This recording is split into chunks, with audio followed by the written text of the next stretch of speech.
Alright, so we'll start the last section in chapter 1. So this chapter is on arguments. So, arguments have at least one premise. The present premise is a why statement that supports your conclusion. And the other thing that's really important is the conclusion, right? So, steps are read the whole thing. Then you need to find the conclusion. So you find the conclusion first, and then we identify the premises to see if it's a valid argument or not. So if we read the first statement here, right, tardy enforcement of the school is a complete failure, right? And tardies have doubled since the beginning of school, right? I would say tardy enforcement is a complete failure is the conclusion. So this is the conclusion. And the premise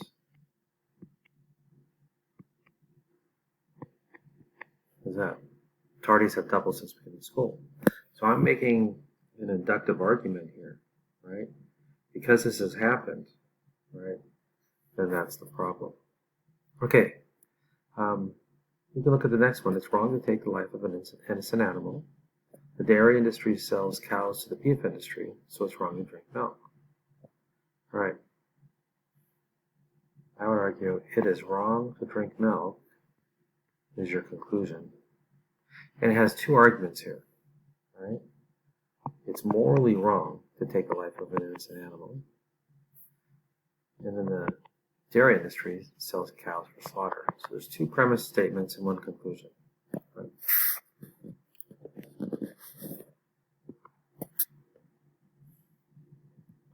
Right, so look at this as a longer scenario.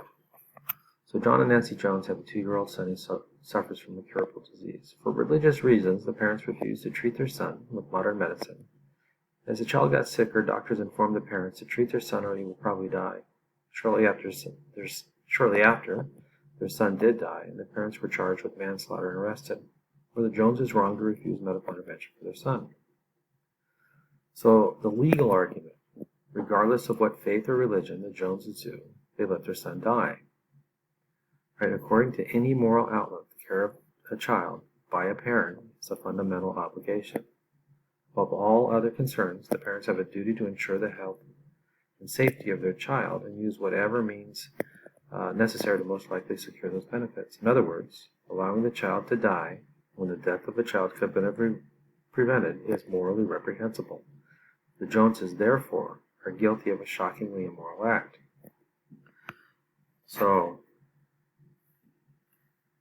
I would say the conclusion, the Joneses are guilty, right? So, all of this up here is background.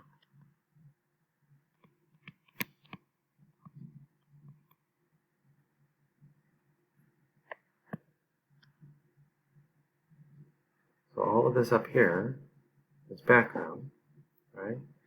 We said that the conclusion is here, and the premises are within that statements there. Okay? All right.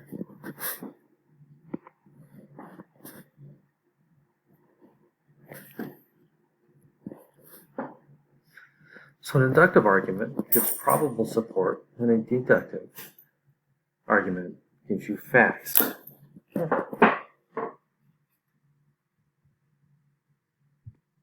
an inductive argument is supposed to give support to the conclusion, right?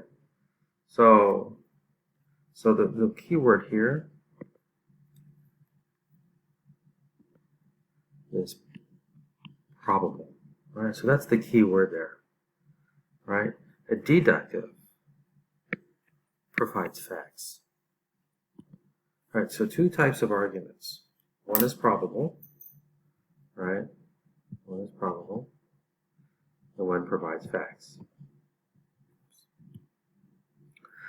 All right, so 79% of Republicans think that the president is doing a good job. Joe's Republican, therefore Joe supports the job the president is doing.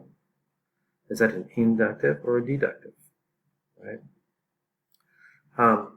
So 79% of the Republicans think that the president's doing a good job. That could be a fact. That's based on a poll. right? Joe's a Republican. That's a fact. Therefore, Joe supports the job the president's doing, right? So although these two statements are facts, it's not really deductive because those are not facts about Joe. Those are just facts in general about people. So this is an inductive. It gives probable support. All right, so two valid forms of argument. There's modus ponens, right? Modus ponens says if P, then Q. So if P is true, therefore Q is true, right? Or modus tollens is if P is Q, if P, then Q. So it's not Q, therefore P. So they're very similar. So if I look at this right here, so I have if P, then Q. So Q is true, therefore my conclusion is true, right? So if you look at that, that's modus ponens, right? 79% of Republicans is P. Joe's a Republican, right? Therefore, Joe supports, right? That's that.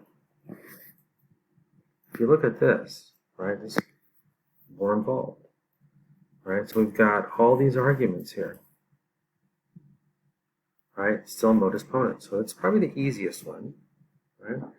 A moral argument is one's conclusion is a moral statement, right? So the one about the parents is probably a moral argument because there's at least one moral premise, right? I don't find one non-moral premise. So fallacies are deductions based on arguments that have errors in moral judgments. So if we look at this, in vitro fertilization is an entirely unnatural process, far from natural as possible. Therefore, in vitro fertilization should not be used. These two things are not related. That this is unnatural, therefore they should not be used, right? So that's a fallacy, right?